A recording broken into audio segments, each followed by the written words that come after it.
அஸ்ஸலாமு அலைக்கும் வரஹ்மத்துல்லாஹி வபரகாத்துஹு. கண்ணியம் நிறைந்த எல்லாம் வல்ல ஏக இறைவனின் அடியார்கள்ல, அல்லாஹ் இந்த உலகத்தில் கோடிக்கணக்கான மனிதர்களை படைத்து அத்தகைய மில்லியன் பில்லியன் மனிதர்களுக்கு மத்தியில் அருள் நிறைந்த பாக்கியம் நிறைந்த இஸ்லாம் என்னும் நேரான மார்க்கத்தை வழங்கி நம்மையெல்லாம் வாழச் செய்து கொண்டிருக்கிறான். இஸ்லாமிய மார்க்கத்தில் முஸ்லிம்களாக வாழ்கிற நாம் இந்த உலகத்தில் வானங்கள், பூமி, மனித குலம் எதற்காக படைக்கப்பட்டிருக்கிறது என்பது குறித்து அல்லாஹ் திருக்குர்ஆனில் மிகத்தெளிவாய் பறைசாற்றுகிறான். வலில்லாஹி மா ஃபிஸ் ஸமாவாதி வ மா ஃபில் அர்ள் லியஜ்ஸியல்லதீன அஸாஉ பிமா அமிலு வயஜ்ஸியல்லதீன அஹ்ஸனு பில் ஹுஸ்னா. வானங்களும் அந்த வானங்களில் இருப்பவையும் பூமியில் இருப்பவையும் அல்லாஹ்விற்குத்தான் உரியது. லியஜ்ஸியல்லதீன அஸாஉ பிமா அமிலு, உங்களில் கெட்ட செயல்களை செய்பவர்கள் யார்? யஜ்ஸியல்லதீன அஹ்ஸனு பில் ஹுஸ்னா, உங்களில் நல்ல செயல்கள் செய்பவர்கள் யார் என்பதை பரீட்சித்து பார்ப்பதற்காகத்தான் வானங்களையும் பூமியையும் நாம் படைத்திருக்கிறோம் என்று அல்லாஹ் திருக்குர்ஆனில் மிகத்தெளிவாய் பிரகடனப்படுத்துகிறான். வானங்களும் பூமியும் இறைவனால் படைக்கப்பட்டிருக்கிற மனிதர்களும் எந்த காரியங்களை செய்கிறார்கள் என்பதை அல்லாஹ் ஒவ்வொருவரையும் பரிசோதித்து பார்க்கிறான். திருக்குர்ஆனிலே 5வது அத்தியாயம் 105வது வசனம் அல்லாஹுவின் தூதர் அவர்களுக்கு அல்லாஹ் இறக்குகிறான். யா அய்யுஹல்லதீன ஆமனோ, ஈமான் கொண்டவர்களே, அலைக்கும் அன்ஃபுஸக்கும், உங்களை நீங்களே பரிசோதனை செய்து பாருங்கள். லா யதுர்ருக்கும் மன் தல்ல இதஹ்ததைத்தும், உங்களை நீங்களே பரிசோதிக்க ஆரம்பித்தால் உங்களை வழிகெடுப்பதற்கு உலகத்தில் யாரும் இல்லை. இந்த வசனத்தை அல்லாஹ் இறக்குகிறான். நபித்தோழர்களுக்கு மத்தியில் இந்த வசனம் ஏன் இறங்கியது என்கிற சந்தேகம் எழுகிற. அல்லாஹ் உங்களை நீங்களே பரிசோதித்து பாருங்கள் என்கிறான். உங்களை நீங்களே பரிசோதிக்க ஆரம்பித்தால் உங்களை வழிகெடுப்பதற்கு யாரும் இல்லை என்கிறான். எந்த நோக்கத்தை அல்லாஹ் இந்த வசனத்தில் தெளிவுபடுத்த விரும்புகிறான்? அபூபக்கர் ரலியல்லாஹு அவர்களிடம் ஒரு கூட்டம் செல்கிறார்கள். நபித்தோழர்களில் வயதில் குறைந்தவர்கள். அபூபக்கர் ரலியல்லாஹு அவர்களிடம் இந்த வசனத்தை ஓதி காட்டி, இந்த வசனம் எந்த கருத்தை முன்னிறுத்தி இறக்கப்பட்டது என்பதை நீங்கள் அறிவீர்களா? அபூபக்கர் ரலியல்லாஹு அவங்க சொல்றாங்க, சரியான நபரிடத்தில் தான் நீங்கள் இந்த கேள்வியை எழுப்பியிருக்கிறீர்கள். ஏன் தெரியுமா? இந்த வசனம் இறங்கிய பொழுது அல்லாஹுவின் தூதரின் அருகில் நான் அமர்ந்திருந்தேன். இந்த வசனத்திற்கான விளக்கத்தை நபி அவர்கள் எனக்கு எடுத்து சொன்னார்கள். என்ன விளக்கம் எங்களுக்கு கூறுங்கள் என்று அருகில் இருக்கிற நபி தோழர்கள் கேட்கிறார்கள். அபூபக்கர் ரலியல்லாஹு அவங்க சொல்றாங்க, யா அய்யுஹல்லதீன ஆமனு, மீண்டும் வசனத்தை ஓதி காட்டுகிறார். ஈமான் கொண்டவர்களே, அலைக்கும் அன்ஃபுஸக்கும், உங்களை நீங்களே பரிசோதித்து பாருங்கள். லா யதுர்ருக்கும் மன் தல்ல இதஹ்ததைத்தும், உங்களை நீங்களே பரிசோதிக்க ஆரம்பித்தால் உங்களை வழிகெடுப்பதற்கு யாரும் இல்லை. இந்த வசனம் இறங்கியவுடன் அல்லாஹுவின் தூதர் சொன்னார்கள், இன்னன் நாஸ் இதார அவு தாலிமா, மனிதர்களுக்கு மத்தியில் வாழ்ந்து கொண்டிருக்கிற பொழுது அநியாயங்கள், தவறுகள், அக்கிரமங்கள் நடக்கிற பொழுது ஃபலம் யஹுது அலா யதை, அதை யாருமே தடுக்கவில்லை என்று சொன்னால், தடுப்பதற்கு முயற்சிக்கவில்லை என்று சொன்னால், அவுஷக் அவ் ஐ யஉம்மஹுமுல்லாஹு பிஇகாப், ஒரு கட்டத்தில் யாருமே தடுக்காத பொழுது அல்லாஹ் கோபக்கணைகளால், கோப பார்வையால் கொந்தளித்து வேதனைகளை ஒட்டுமொத்தமாய் இறக்குவான். அல்லாஹ் வேதனையை இறக்குகிற பொழுது நல்லவர்களும் அல்லாஹுவின் வேதனையில் பழியாக்கப்படுவார்கள்.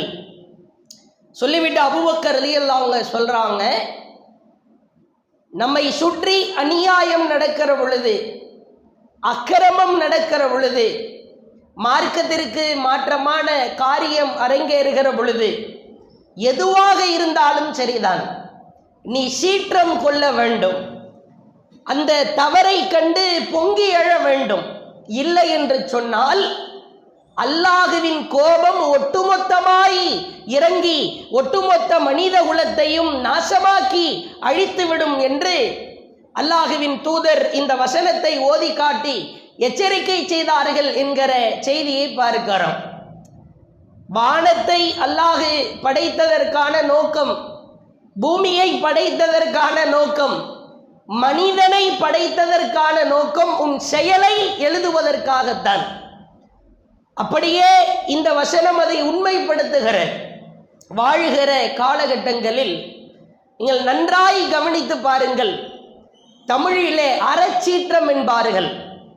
ஒரு அறம், ஒரு நீதி, ஒரு நேர்மை, ஒரு நியாயம் குழி தோண்டி புதைக்கப்படுமானால் அங்கு சீற்றம் கொள்ள வேண்டும். இதற்கு ஒரு ஜமாத்தா இருக்க வேண்டும், ஒரு ஜமாத்திலே நிர்வாகியா இருக்க வேண்டும் என்பதெல்லாம் இல்லை. தவறு என்று தெரிந்தால், பாதிப்பு என்று தெரிந்தால், இது அறத்திற்கு எதிரானது என்பதை அறிந்து கொண்டால், அங்கே போர்க்குணம் கொண்டு பொங்கி எழுகிற அந்த சீற்றத்தை உள்ளத்தில் அல்லாஹ் ஒவ்வொரு முஸ்லிம்களுக்கும் விதைத்திருக்கிறான்.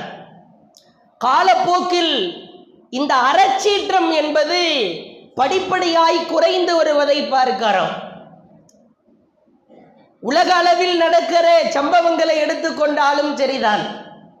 சமீபத்திலே கொல்கத்தாவில், அதற்கு அருகில் இருக்கிற ஒரு பகுதியில் ஒரு மருத்துவர், 30 வயது மதிக்கத்தக்க ஒரு பெண் மருத்துவர் கொடூரமாய் கற்பழிக்கப்படுகிறார். 2 கால்களை உடைத்து கடுமையான முறையில் தாக்கப்பட்டு அந்த பெண் மருத்துவரை கற்பழித்து கொன்றார்கள். உலகமே வேடிக்கை பார்க்கிற. நேற்றைக்கு முந்தைய தினம் ஊபியிலே, டெல்லியிலே தலித் இனத்தை சார்ந்த சிறுமிகள் 3ஆம் வகுப்பு, 4ஆம் வகுப்பு, 5ஆம் வகுப்பு படிக்கிற சிறுமிகள் அடிக்கடி உடல்நிலை சரியில்லாமல் போகிறது. மருத்துவமனைக்கு அழைத்து செல்கிறார்கள். மருத்துவர் சொல்லுகிறார், இது உடலிலே ஏற்படுகிற பாதிப்பு வித்தியாசமாய் இருக்கிறது, ஆங்காங்கே ஏதோ காயங்கள் தென்படுகிறது, மறை உறுப்பில் சில மோசமான நகக்கண்கள் எல்லாம் பதிந்திருக்கிறது. 3ஆம் வகுப்பு, 4ஆம் வகுப்பு படிக்கிற மாணவிகள், தலித் சமூகத்தை சார்ந்தவர்கள் என்கிற காரணத்தினால் கொடுமையான முறையில் பாலியல் துன்புறுத்தலுக்கு உள்ளாகிறார்கள். நேற்று உச்சகட்டம் 3ஆம் வகுப்பு, 4ஆம் வகுப்பு படிக்கிற 12 சிறுமிகள் ஒரே நேரத்தில் தூக்கிலே தொங்க விடப்பட்டிருக்கிறார்கள். கேட்டால் தற்கொலை என்று அப்படியே மாற்றுகிறார். உலக அளவிலும் சரிதான். எங்கே நீதி, நேர்மை, அறம் குழி தோண்டி புதைக்கப்படுகிறதோ, சீற்றம் கொள்வதற்கு ஆட்கள் இல்லையோ, தவறுகளெல்லாம் தலைவிரித்தாட ஆரம்பிக்கும். இஸ்லாமிய மார்க்கத்திலும் அதுதான். கடந்த மாதத்தில் திருச்சியில் சுன்னத்துல் ஜமாத்து மாநாடு ஒன்று நடக்கிறது. அகீதா மாநாடு. பெரும் பெரும் உலமாக்கள், அறிஞர்கள், அஜரத்துமார்கள் இந்த மாநாட்டில பேசுகிறார்கள். அதில் கோவையை சார்ந்த மிக முக்கியமான பெரிய உலமாக்களும் கலந்து கொண்டு உரை நிகழ்த்துகிறார்கள். அதிலே ஒரு கருத்தை விதைக்கிறார். உயிரை எடுப்பது யார்? அல்லாஹுதான். உயிரை எடுப்பது அல்லாஹ். சூரா சஜ்தாவில் இருந்து ஒரு வசனத்தை ஓதி காட்டுகிறார். குல் யதவஃபாக்கும் மலக்குல் மௌத்தில்லதி உக்கில பிக்கும் சும்ம இலா ரப்பிக்கும் துர்ஜஊன். உங்களுக்கென்று நியமிக்கப்பட்ட மலக்குல் மௌத் என்ற வானவர் ஒவ்வொருவரின் உயிரையும் கைப்பற்றுவார். இப்பொழுது கேள்வி எழுப்புகிறாராம், உயிரை எடுப்பது அல்லாஹ் என்றால் இப்பொழுது நம் உயிரை கைப்பற்றுவது வானவர் தானே? அப்ப அல்லாஹ் தன்னுடைய ஆற்றலான சக்தியான உயிரை எடுக்கிற ஆற்றலை ஒரு வானவருக்கு கொடுப்பான் என்று சொன்னால் மரணித்த அவுலியாவிற்கு இறைவன் கொடுக்க மாட்டானா? எப்படி கொண்டு வந்து கோருக்கிறார் என்று பாருங்கள். உயிரை எடுப்பது அல்லாஹ்வா, வானவருக்கு இந்த வேலையை கொடுத்து உயிரெடுக்க சொல்றான்ல, அந்த மாதிரி அவுலியாக்களுக்கும் கராமத்துக்கள் நிகழும். இது பல விஷ விதைகள் அந்த மாநாட்டில் தூவப்பட்டது. அதில் உள்ள சில ஒரு விஷயத்தை மட்டும் சொல்லுகிறேன். இங்கே கொந்தளிக்க வேண்டுமா இல்லையா? நன்றாய் புரிந்து கொள்ளுங்கள். உலகத்திலும் சரி, ஊரிலும் சரி, நம் வீட்டிலும் சரி, அறம் தவறப்படுமானால் அதை கண்டு பொங்கி எழுகிற குணத்தை அல்லாஹ் நமக்கு வைத்திருக்கிறார். தனிப்பட்ட நபராக இருந்தாலும் சரிதான், ஒரு கூட்டமைப்பா இருந்தாலும் சரிதான், அல்லது எதிலும் இல்லை, என் கண்களுக்கு முன்னால் என் நண்பனோ, என் உறவுக்காரரோ, என் உற்றார் உறவினரோ, அல்லது என் பழக்கப்பட்ட உயிருக்கு உயிராய் நேசிக்கிற பிரியத்திற்குரியவரோ ஒரு காரியத்தை செய்கிற பொழுது, அந்த காரியம் எதிராய் மார்க்கத்திற்கு எதிராய் இருக்கிற பொழுது அதை தட்டி கேட்க வேண்டும் என்பதை அல்லாஹ் இயற்கையாகவே ஒவ்வொரு முஸ்லிம்களின் குணத்திலும் ஆழமாய் பதிய வைக்கிறார். மூசா அலைஹிஸ்ஸலாம் அவர்களுக்கு அல்லாஹ் ஒரு பாடம் நடத்த முடிவு செய்கிறார். நான் சொல்லுகிற இந்த சம்பவத்தை சூரா கஹஃப் 18வது அத்தியாயத்தில் ஒரு 2 பக்க அளவிற்கு நீங்கள் பார்க்கலாம், படித்து பார்க்கலாம். ரொம்ப சுவாரஸ்யமான சம்பவம். மூசா அலைஹிஸ்ஸலாம் ஒரு சபையில் அமர்ந்திருக்கிறாங்க. ஒருத்தர் கேட்கிறாரு, உச்சபட்ச அறிவாளி யார்? மூசா அலைஹிஸ்ஸலாம் உச்சபட்ச அறிவாளி அல்லாஹ்னு சொல்லி இருக்கணும், நான் தான் அப்படின்றாங்க. வாய் தவறி தெரியாமல் வந்தது. நபிமார்கள் செய்கிற அனைத்தும் திட்டமிட்டு செய்வது அல்ல, தெரியாமல் செய்தது. அல்லாஹ் இவருக்கு ஒரு பாடத்தை கற்றுக் கொடுக்கணும்னு சொல்லிட்டு, நீ இந்த ஒரு இடத்துக்கு போ, அங்கே ஒருவர் இருப்பார், அவர் பேர் ஹலிர் அல்லது ஹிலிர், 2 வகையிலும் பதிவு செய்யப்பட்டிருக்காரு. அவர் உனக்கு கிளாஸ் எடுப்பார், அவர் தான் உனக்கு டீச்சரு. நீண்ட சம்பவம். அல்லாஹ் அனுப்புகிறார். அங்கே அந்த ஹலிர் அவர்களை மூசா சந்திக்கிறார்கள். அஸ்ஸலாமு அலைக்கும் என்கிறார்கள். என்ன இது, உனக்கு எப்படி தெரியும் சலாம் சொல்றிய? இல்ல, நான் தான் இஸ்ரவேல் சமூகத்தை சார்ந்த தூதர். எதுக்கு என்கிட்ட வந்திருக்கிறீங்க? இல்ல, உங்ககிட்ட சில விஷயங்களை நான் கற்றுக்கொள்ளணும். அப்ப ஹலிர் அலைஹிஸ்ஸலாம் ஒரு ரூல்ஸ் ஒன்று போடுறாங்க. இன்னக லன் தஸ்ததிஅ மய்ய ஸப்ரா, ஏன் கூட வர்றதா இருந்தா உனக்கு பொறுமையா இருக்க முடியாது, ஏன் கூட நீ வராதப்பா. இல்ல இல்ல, என்ன நடந்தாலும் பொறுமையா இருப்பேன். அப்ப ஹலிர் அலைஹிஸ்ஸலாம் இப்போ ஒரு கிடுக்குப்படி ஒன்று போடுறாங்க. நான் என்ன வேணாலும் செய்வேன், என்ன எதிர்த்து இதையே செய்யற அதையே செய்யறேன்னு வாய் திறக்க கூட, வாய் திறந்தா வெட்டி விட்டுருவேன், அதோட உனக்கு எனக்குமான தொடர்பு முறிஞ்சு போயிடும் அப்படின்றாங்க. ஓகே, நான் வாயை திறக்க மாட்டேன். இப்பொழுது இருவரும் ஒரு கப்பலில ஏறி அமர்கிறார்கள். அமர்ந்தவுடன் ஹலிர் அவர்கள் அந்த கப்பலுடைய ஓரத்தில் ஒரு ஓட்டை ஒன்று போடுறாங்க. ரூல்ஸ் என்னது? எதை செஞ்சாலும் கேள்வி கேட்க கூட.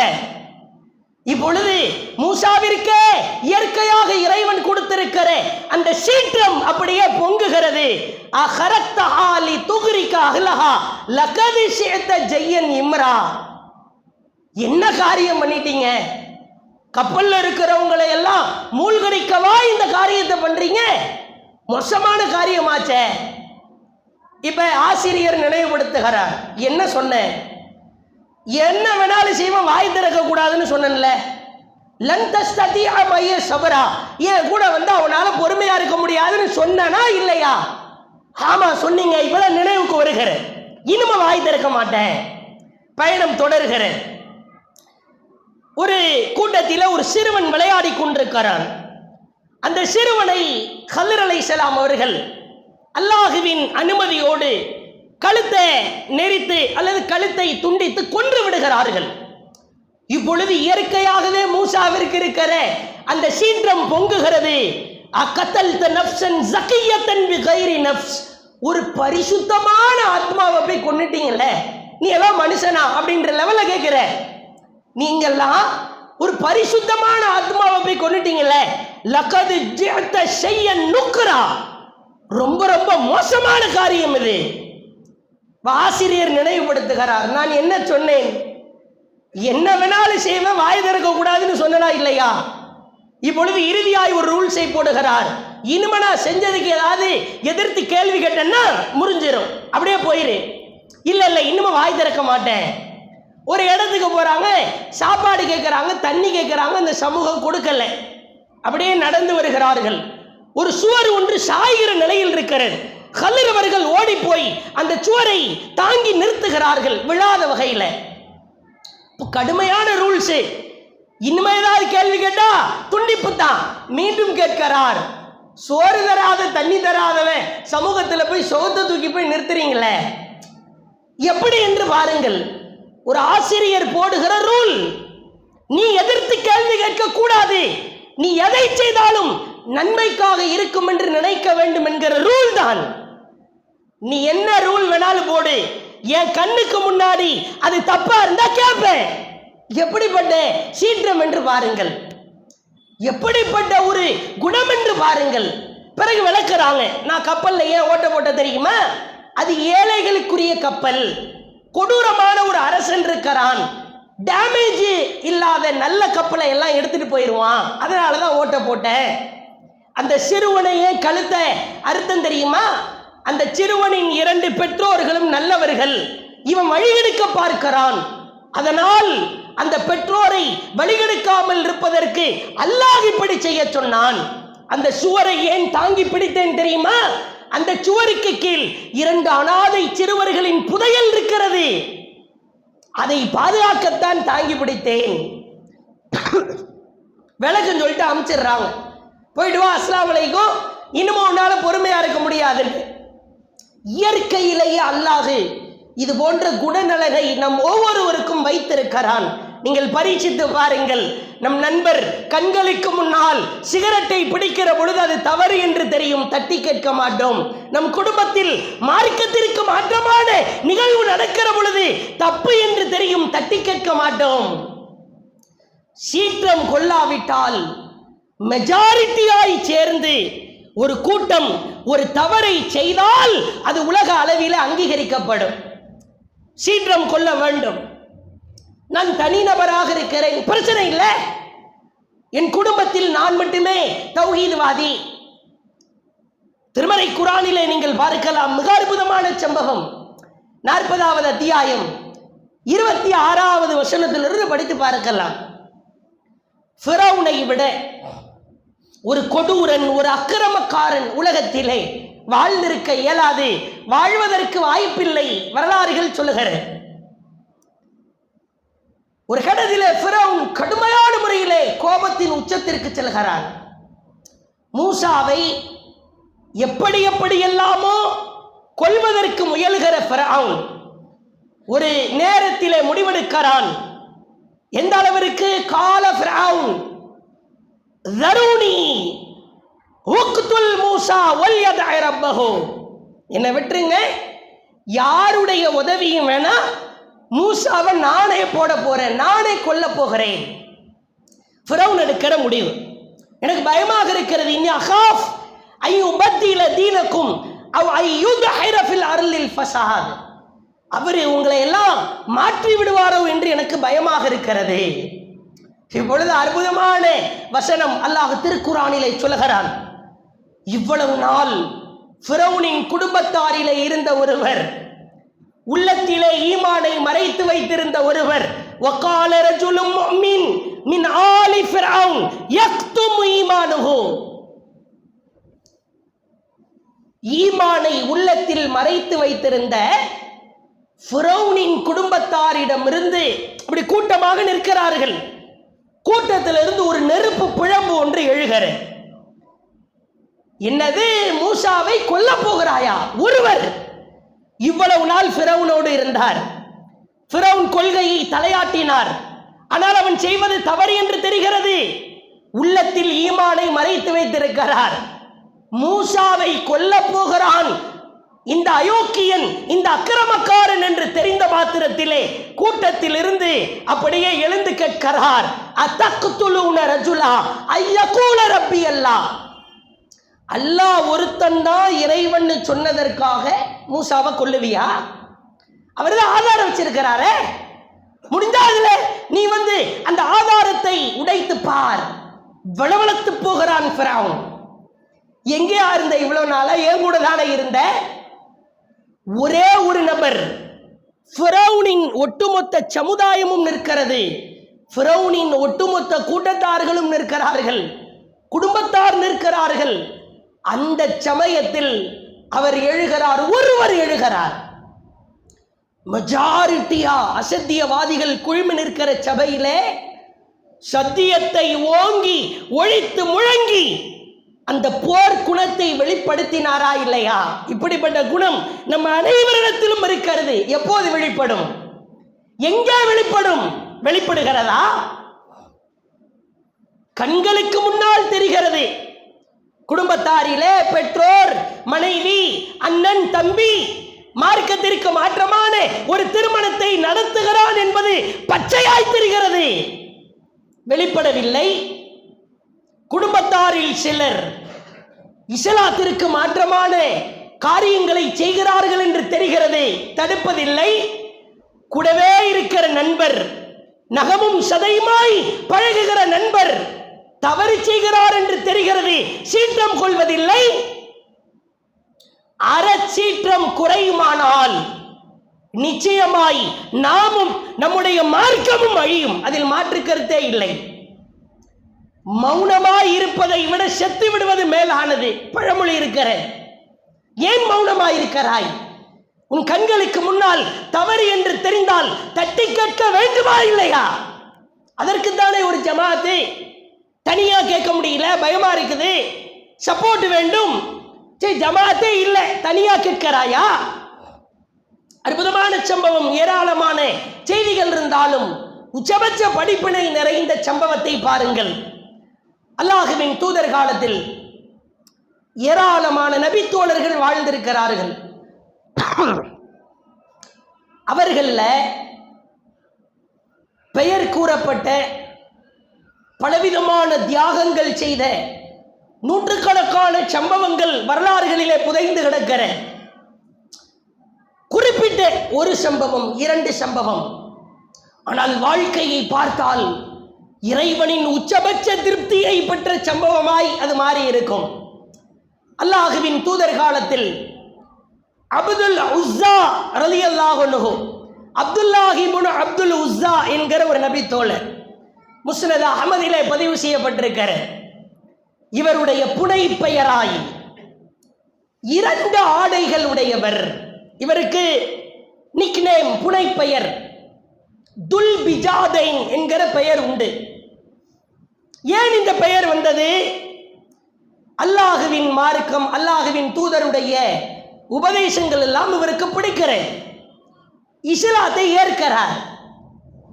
ஒரு கட்டத்தில் இவருடைய தாயார் இஸ்லாத்தில் இல்லை.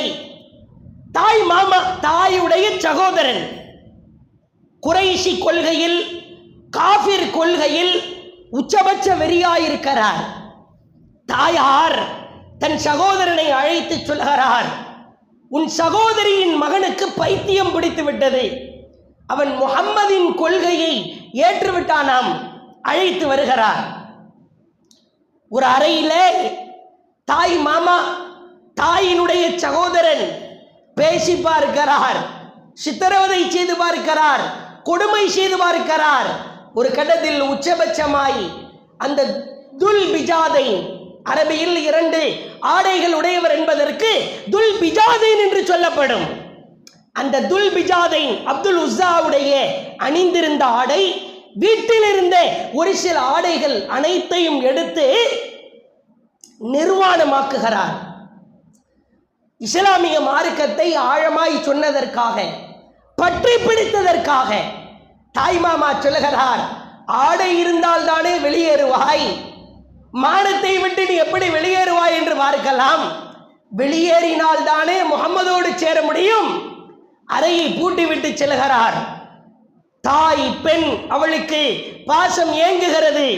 இது ஒரு மோசமான ஒரு கொடுமையாய் தெரிகிறது. உடனே சிறிது நாட்களுக்கு பிறகு தாயார் தான் அணிந்திருந்த தன்னுடைய ஆடைகளில் ஒரு ஆடையை எடுத்து 2ஆய் கிழித்து, மேல் ஒரு ஆடை கீழ் ஒரு ஆடையை மகனுக்கு அணிய கொடுத்து, நீ எங்கு போக வேண்டுமோ சென்று கொள், இங்கிருந்தால் உன் மாமா உன்னை கொன்று விடுவான் என்று அனுப்பி வைக்கிறார். மேல ஒரு ஆடை, கீழே ஒரு ஆடை. அது அம்மாவுடைய ட்ரெஸ்ஸை 2ஆய் கிழித்து அணிந்ததினால் துல் பிஜாதைன் என்று அவருக்கு பெயர் வருகிறது. 2 ஆடைகளுடையவர். இதுதான் அவர் வாழ்க்கையில் வாழ்ந்த சம்பவம். அல்லாஹ்வின் தூதர் காலத்திலேயே ஒரு போர்க்களம் நடக்கிறது. அந்த போர்க்களத்திலே கலந்து கொள்கிறார். ஒரே ஒரு சம்பவம் தான் வரலாற்றில். இவர் சம்பந்தமா எங்க தேடி பார்த்தாலும் வேறு சம்பவங்கள் இல்லை, இந்த ஒற்றை சம்பவம் தான். பிறகு 2வது சம்பவம் போர்க்களத்தில் மரணித்ததற்கு பிறகு நடைபெறுகிற சம்பவம். அதை நீங்கள் அந்த முஸ்னத் அஹ்மதில் தொடர்ச்சியிலே பார்க்கலாம். போர்க்களத்திலே மரணித்து விட்டார். நபிகளார் அபூபக்கர் அவர்களையும் உமர் அவர்களையும் அழைக்கிறார்கள். அபூபக்கர், உமர், இதா அப்துல்லாஹு துல் பிஜாதைன் முஸ்னி குலத்தை சார்ந்த துல் பிஜாதைன் மரணித்து விட்டார் இந்த போர்க்களத்தில். ஃபைதாகும், அவரை கபருக்குழிக்குள் நாம் அடக்கம் செய்ய வேண்டும். அபூபக்கரே, உமரே, நீங்கள் இருவரும் அந்த தோழரை தூக்கி வாருங்கள். கொடுக்கிற கண்ணியத்தை பாருங்க. வேற யாரும் டச் பண்ணாத. அபூபக்கரே நீ போ, உமரே நீங்கள் போங்கள், இருவரும் தூக்கி வாருங்கள். தூக்கி வருவதற்கு முன்னால் குழிக்குள் நபிகளார் நிற்கிறார். மண்ணறையிலே கபரு குழிக்குள் அல்லாஹுவின் தூதர் நின்று வாங்குவதற்கு தயாராய் நிற்கிறார்கள்.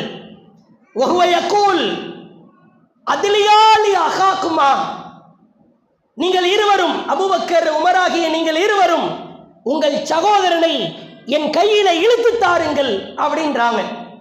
ரசூல்லா மட்டும் குழிக்குள் இருந்து அந்த தோழரை வாங்கிவிட்டு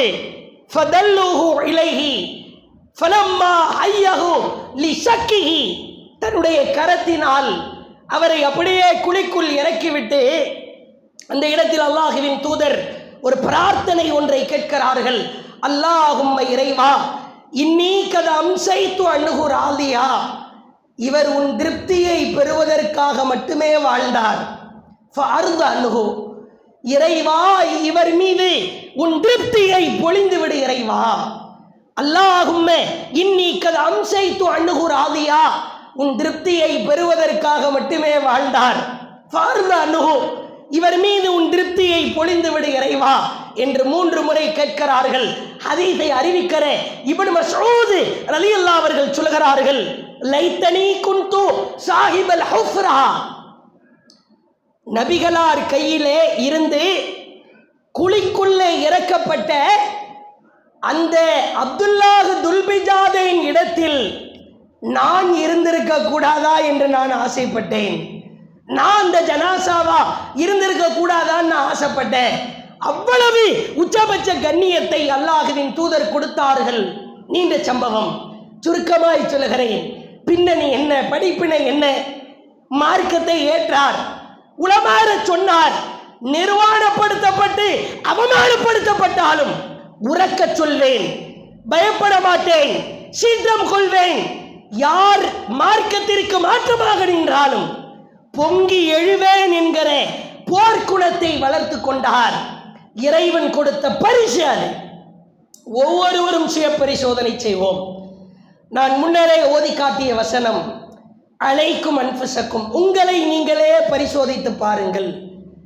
நம் சுற்றி இருக்கிற பகுதி, நாம் வாழ்கிற வீடு, நம் நண்பர் மார்க்கத்திற்கு மாற்றமாய் செல்கிற பொழுது நாம் சீற்றம் கொண்டால் உண்மையான முஸ்லிம்.